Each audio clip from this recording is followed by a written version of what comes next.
These battle lines being drawn. Nobody's right if everybody wrong. When people speak with their mind, getting so much resistance from behind. We got to stop the children. What's that sound? Everybody look, it's going down.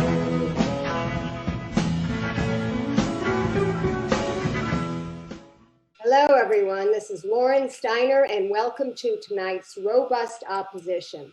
I'm doing a very important California-centric show tonight, although this subject matter could apply to any state because these bills are probably going to come to a state where you live any day now. I'd like to introduce my guests, and I have two real experts with me tonight, both in public health and wireless, the subject that we're talking about tonight, 5G, which is going to be wireless on steroids. They are Theodora Scarato and Catherine Dodd. What is the supposed good purpose the author of the bill is saying that the bills will have? There are a plethora of broadband bills in the California legislature right now. We picked the two that combined will virtually eliminate local government control over where antennas go, how many antennas there are, and turn that control directly over to the corporate telecom carriers. So the bills are AB 537 by Assemblyman Quirk, who has some ties to the industry, we understand, and SB 556 by Senator Dodd, no relation. The authors are saying that these two bills will solve the digital divide, so they'll bring access to the internet to all people, including low-income neighborhoods. That's number one. And that we don't have good enough connectivity, that kids can't do their homework online. Both of those are false. So, Theodora, tell us why these bills are not going to do what they say they're going to do. And you can start with the digital divide, and then we'll talk about why they're so bad. They are marketed to us as if they're going to solve every problem and bridge the digital divide and connect kids in school and how to do their homework. There have been actually a lot of reports looking at to what degree are streamlining bills bridging the digital divide. And it's not about that, because it's about downloading and streaming movies with new devices, which are 5G, which cost more. But I want to back a minute and say this. We have what we need. What we don't have is affordability and accessibility to have what is needed. And there is no guarantee that low-income communities and communities of color will actually gain access to communication services. So what we find is that, if you're in an apartment building, it costs money to get that modem, to get that connectivity so that you can hook up for your family what you need. And that is not being provided. Instead, there are these cheap MiFis and other things that, or you have to go down to the parking lot. But what's needed is really looking at what do communities need? What do kids need? And it gets to be quite local to find out what's needed. And we have a lot of the infrastructure, actually. What people don't have is access to it or the equipment needed to connect. So that really needs to be looked at. The other thing is some people say, well, I need more service on my cell phone, but it's not about voice calls. And it's about, again, video, and more than that, it's about other things that industry has in mind. They want more highways so they can connect all this new infrastructure and things that we actually aren't going to be personally using, but it's networks that they want to have in place, and they want the highways to do that. So this is about companies going out into the Wild West and building out their highways where they want without having people get in the way of telling them where they want to put these antennas. I want to talk about the health effects, because whenever you start, and I didn't even want to put 5G in the title, because anytime anybody starts talking about how 5G is harmful to human health, they think you're one of those conspiracy theorists with a tinfoil hat. We never set federally developed safety limits, where we looked at all the science and decided what level is safe for a child, what level is safe for someone who might have cancer or other medical conditions, what level is safe for the bees, the trees, the birds. That was never done. Instead, we adopted limits based on industry-filled groups. And those limits are what we have now. They're from 1996. So 5G, with all of the hundreds of thousands, in fact, millions in the United States alone, new antennas, and nearly 1 million new installations of these small cells, is going to increase the ambient environmental levels of wireless radio frequency. Now, way back when, in 1996, when we adopted these limits, we actually defunded the EPA. So they were setting, or they were in development of federal safety limits. That was defunded. Then the FDA said, well, we need to find out what might happen with people who have long-term exposure. One of the largest animal studies to look at wireless cell phone radiation found clear evidence of cancer in the animals that were exposed, in the male rats. And the kind of tumors that they found are the same kind of type of tumors that people are getting who've used cell phones to their head long-term for over 10 years. And that compiled with research showing oxidative stress, of which there are a review that was just put out by the Swiss government, as well as reviews that have been published showing increased oxidative stress, which can lead to a myriad of other effects. Oxidative stress is a hallmark of cancer. There's also research that has shown non-ionizing radiofrequency radiation can damage the brain, impacts memory. There's research that links it to damage to the reproductive system, damage to sperm. There's so much in terms of research. There is in fact over 1,000 studies. There was just a publication in the Lancet that found the majority of studies show adverse biological effects. The problem is the FCC is not reviewing all of this science. In fact, they just determined that they didn't need to change their limits, and we're in the middle of a lawsuit against them on that right now. The sensitivity issue is only going to increase as the number of devices that we have transmitting waves increases. It is a serious medical diagnosis. It has an ICD-10 code for billing. It is recognized as a disability. And not everybody gets it, just like not everybody gets cancer, even though they're exposed to cancerous chemicals. Not everyone is going to get some terrible thing from wireless exposure, but 10 to 15% of the population will. And kids are going to be exposed from prenatal, until they're adults, and their developing organs we know are affected. Several years ago, research done with firefighters where they had a cell tower put on their station, and they developed neurological effects. And so that woke up actually unions in California on this issue. And they were able to, about a few years ago, when there was a similar streamlining bill in California, they were able to carve the stations out of the bill so that they wouldn't be forced to have antennas on their stations. And they raised the issue of health. And in fact, there's a great CBS piece, and I'm going to put it in the chat when Catherine's talking, so that you have it here on Facebook, where you can watch the investigative report done where Quirk talks about that. It's really important. And in addition, they made these PSAs about health impacts to people living near the towers. And in addition, people are having sensitivities where they get headaches and feeling sick and all kinds of symptoms that are acute. The firefighters, they actually had research done and brain scans were done on them, and it showed brain changes in these firefighters. So the legislators couldn't argue with that research, and they said, go ahead, share this information with the legislators. So they got the exemption in 2017, 2018 on the bill that you were active on, Lauren.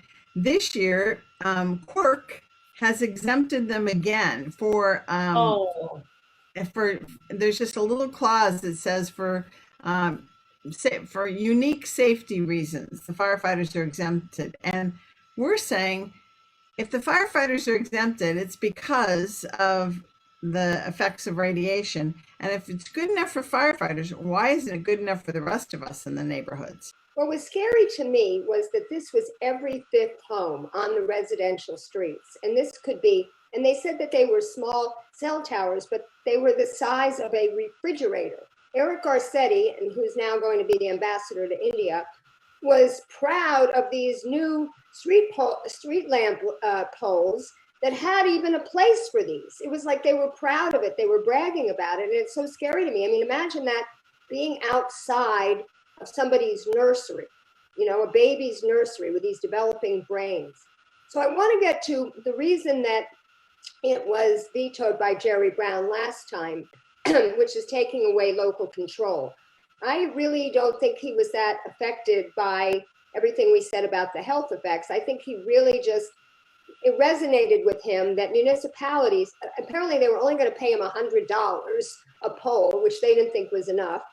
And the League of Cities actually went up and had a demonstration on the Capitol steps, which is so crazy because the usual protesters were not exercised about this issue, but the staid League of Cities and their lobbyists and the mayors and whatnot, they were all up there. So I personally don't think that Gavin Newsom is going to veto this bill if it passes, because I consider him a neoliberal, and not that he's in the pocket of big telecom, but I'm certain he appreciates their support. Jerry Brown, on the other hand, was iconoclast who was never going to run for anything again. But can you talk a little bit about why this is bad for local control? The FCC has limited the control to local governments, with the exception of state governments who have essentially passed laws saying, we'll give that up, we'll give up local control. That's what SB 649 would have done. It would have given up the local control for everything in the states. What Quirk and Senator Dodd are arguing is that it's too hard to get these permits passed, that there's thousands of permits that are waiting to go through. And it's because every city has different rules. Well, every city has different rules because there are different safety issues in every city, because there's different topography in every city, because there are different needs in every city. And because some cities are more sensitive to people not wanting antennas in front of their houses. And when you brought that up before, Lauren, they're now disguising their antennas. So they have these monopole trees. We have them in the Volunteer Dogs for America.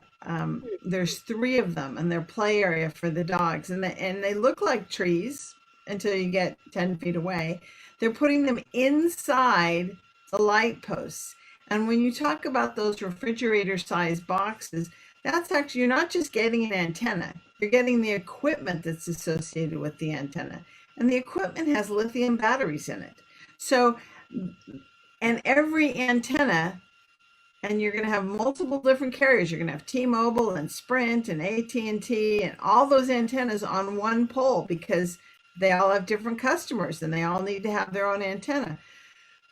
The poles are just going to be overcrowded. The equipment boxes are going to be overcrowded. And the ability, for example, for local governments right now, they can set the size and they can require a shroud, but that will be taken away when AB 537 passes, because if they don't finish reviewing the application and the time deadline's there, it's automatically approved. It's deemed approved. There's no way to stop it without taking telecom to court.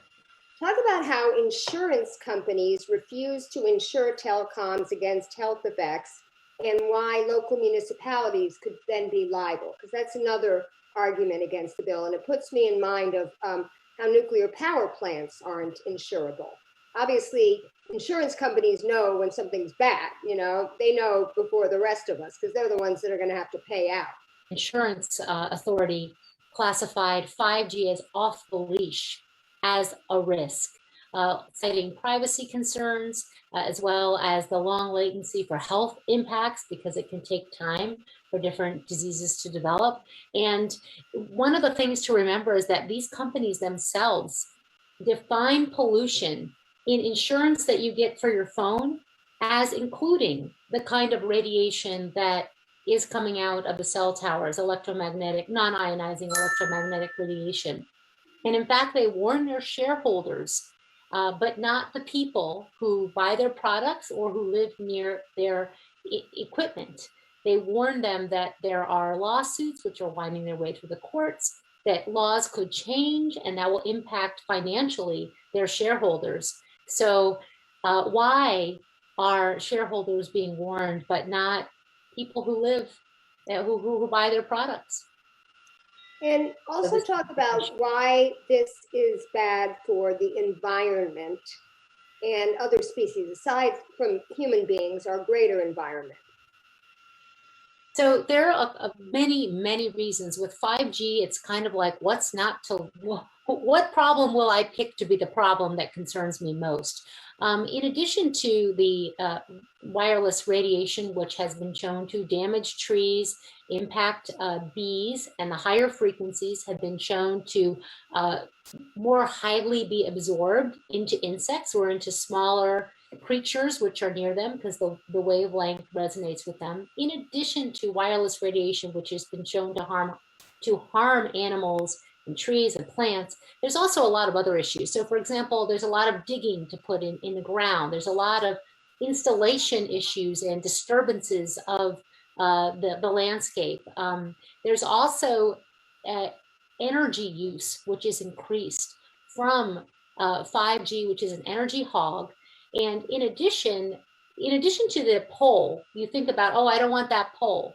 We're talking about billions of new devices. So you think about, what is the impact of all of these new devices which are using energy, which are being manufactured so that they can be thrown away quite soon after.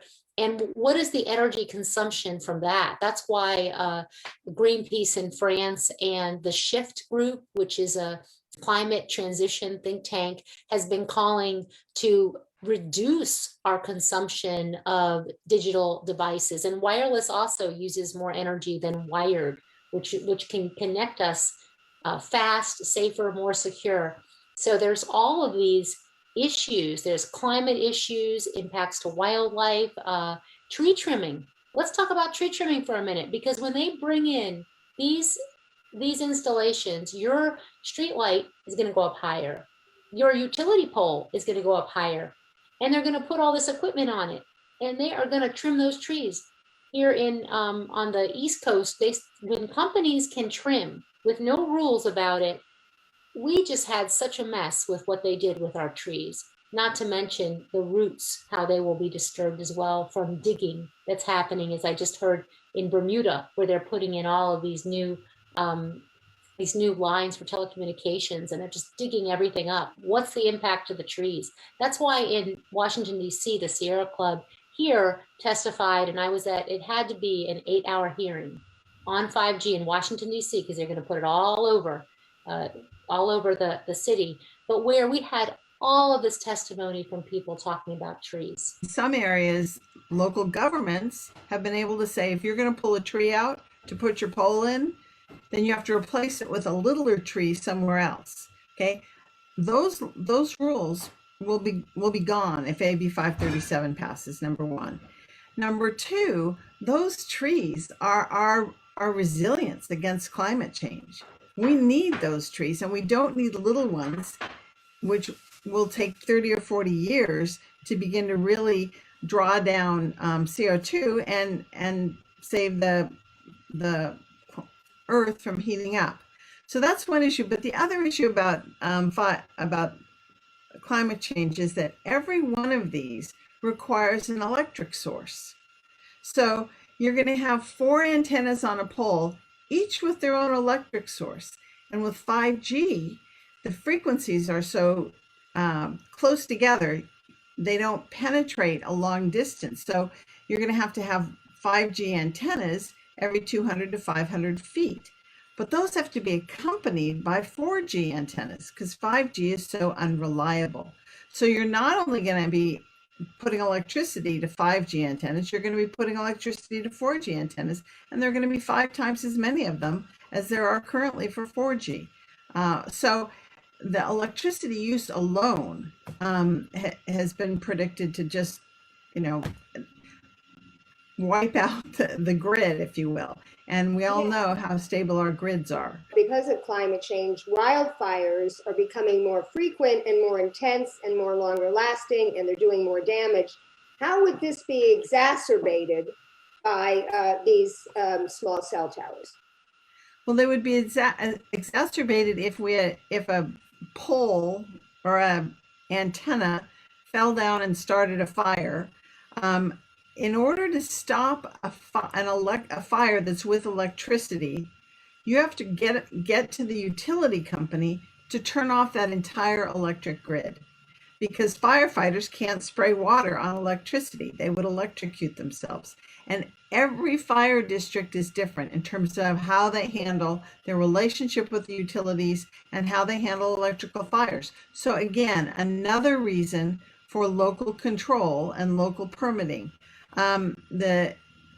Susan Foster, who's done a tremendous amount of work in this area and has been a consultant for Malibu and Escondido in terms of writing their protection regs, will say these two bills are our worst enemy in terms of California and firefighters and wildfires. I mean, we are going to have a horrible year, the worst year in history.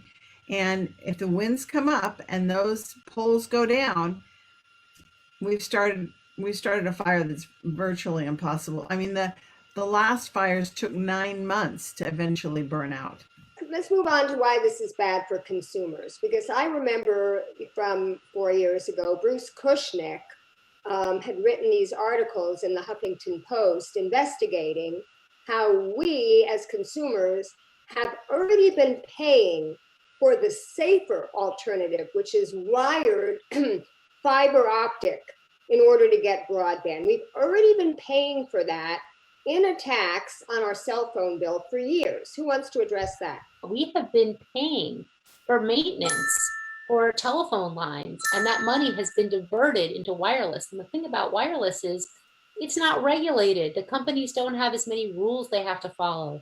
So they really want us all to be moving to everything wireless, and because it's better for them and their bottom line. Whereas it doesn't really make sense for us for so many reasons, as we've talked about. But also, it's really more secure to have a telephone line to make calls and to have that availability. And it's certainly in many states, you can't even get landline anymore, but we've been paying for it and we haven't received it. So in many states, they're looking at how to get that money to be used for what it was for, which is for us to have well-maintained lines. In a state like California, it would require a tremendous amount of what they call forensic accounting to look at how much people paid over how many years. But if we were successful, and we'd have to file suit, if we were successful, we would have enough money to wire every building into the building.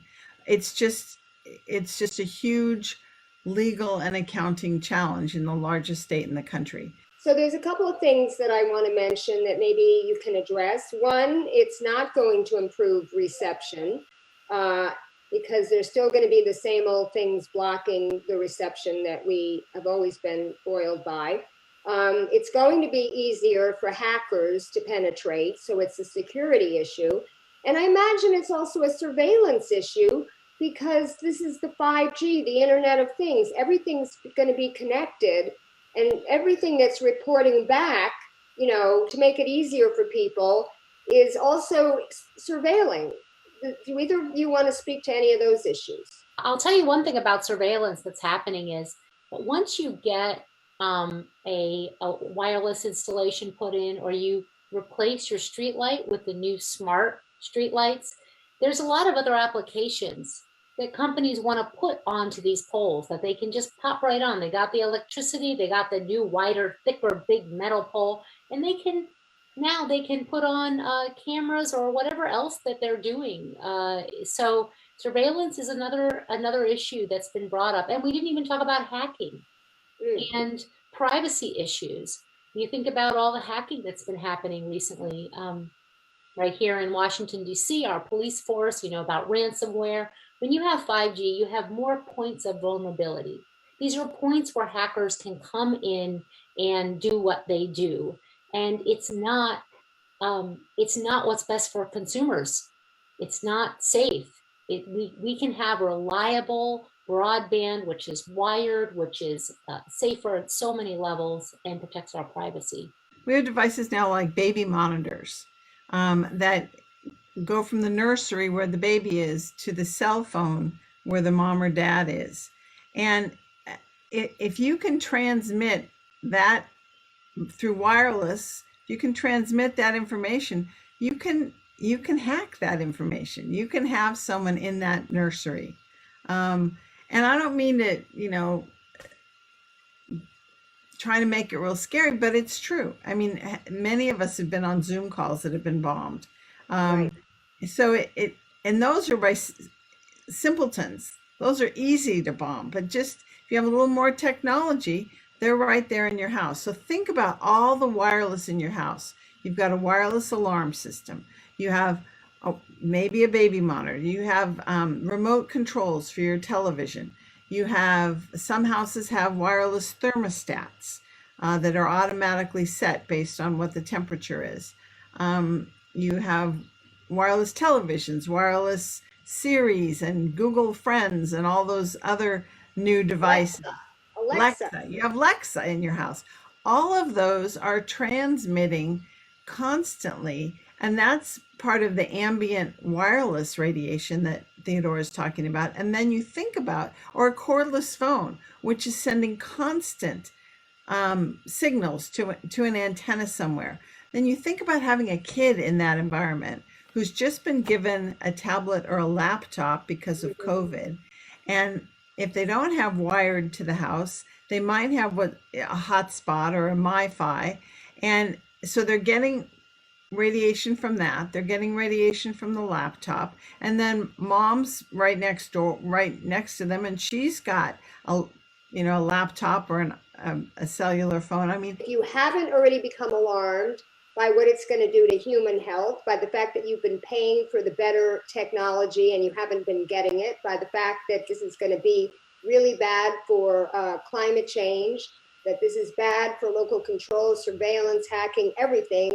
The final thing we have to let you know is this is going to decrease your property values. Who wants to speak to that? Everybody's concerned about their property values and selling their house, especially in this hot market right now. So research done with the American Realtor Association showed that because you have to declare if there's an antenna within a certain distance from your home in many states. I think it varies from state to state.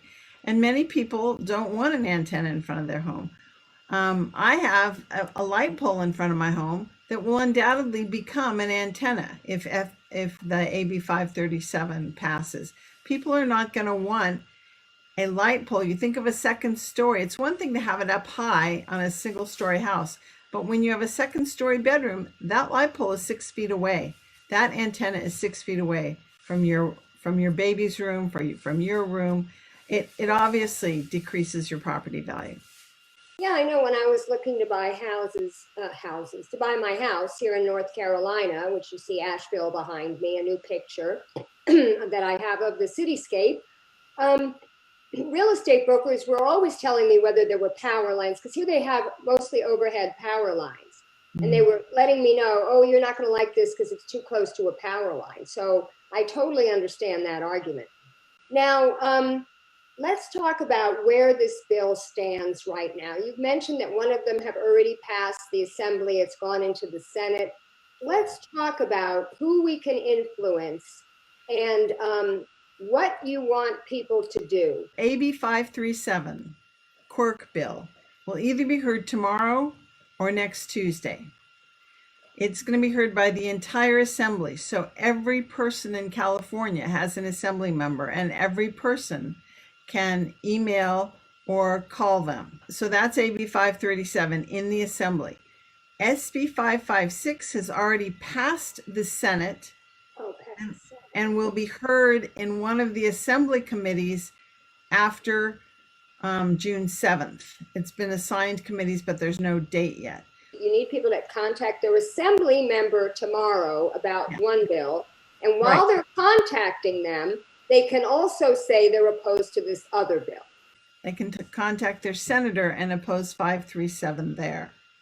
The first one is the assembly floor, then it gets tossed to the Senate. The second one is the Senate bill in the assembly.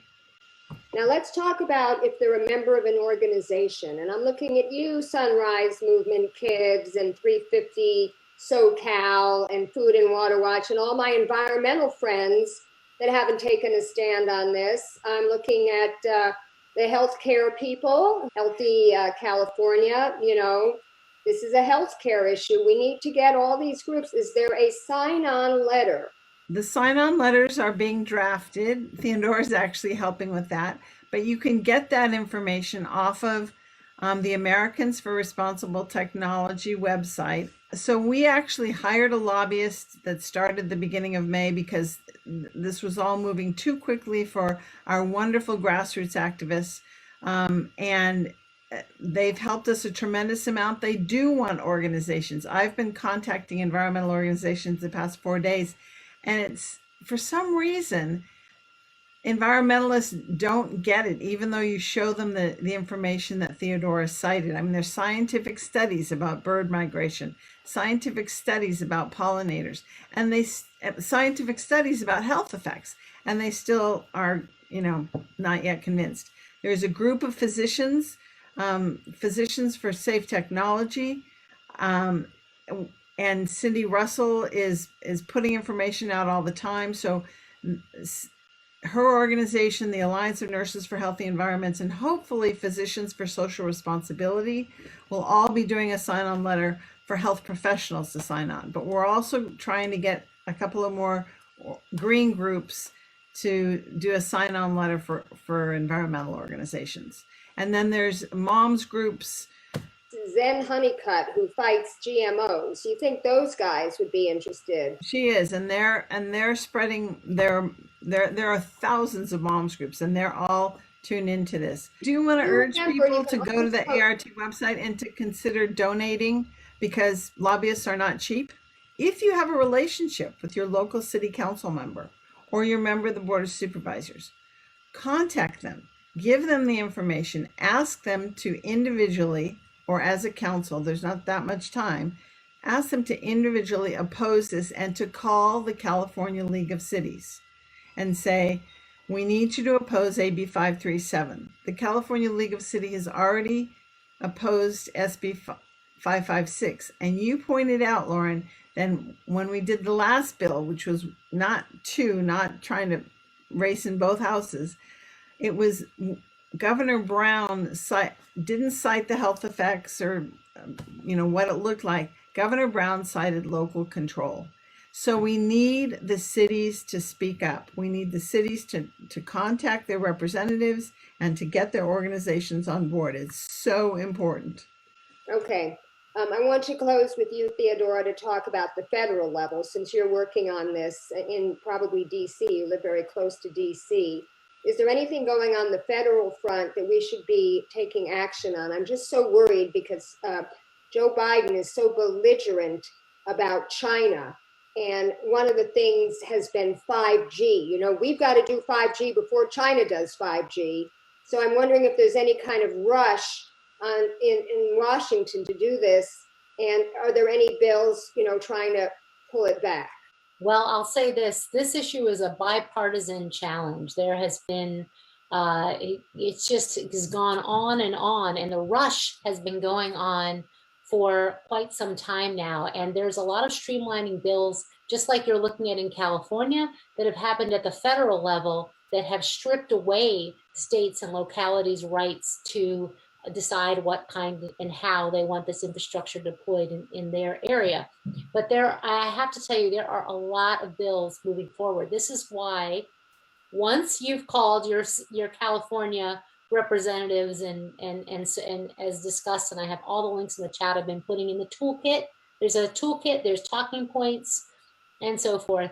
Then we need some federal action. So we need federally developed safety limits, but we also need, and we wrote a letter to President Biden detailing this, the new FCC commissioner cannot come from industry. We need to stop all of these bills which are stripping away. It'll strip away California's right and make it even more lenient. That's probably what's going to happen. And we also need every elected official at the federal level to be aware of this. Just like you're doing with California, they need to know what's going on, and that we just need them to be accountable to us, because there is no oversight to what's been going on. Industry is in charge. They're writing the bills. They're pushing it. They're making money. And there's a revolving door between industry and government at every level. It's not just this issue. It's every show that I do. There's always some industry, whether it's the banks or the fossil fuel industry or the hospitals or the insurance companies. Anyway, we have to leave it there. I want to thank you both so much for being on the show. Share this show. I've just posted it in all the California Bernie groups and all the California progressive groups and environmental groups and healthcare groups. So I hope people will see it and will watch it. And I want to let viewers know that my show on Sunday, I'll be interviewing another candidate for Senate here in North Carolina, Richard Watkins, who's a progressive.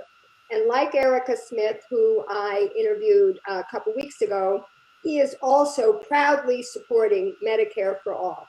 So tune in and keep fighting. Thanks, you guys. Lauren, thank you so much. All right. Good night, Thank everyone. you.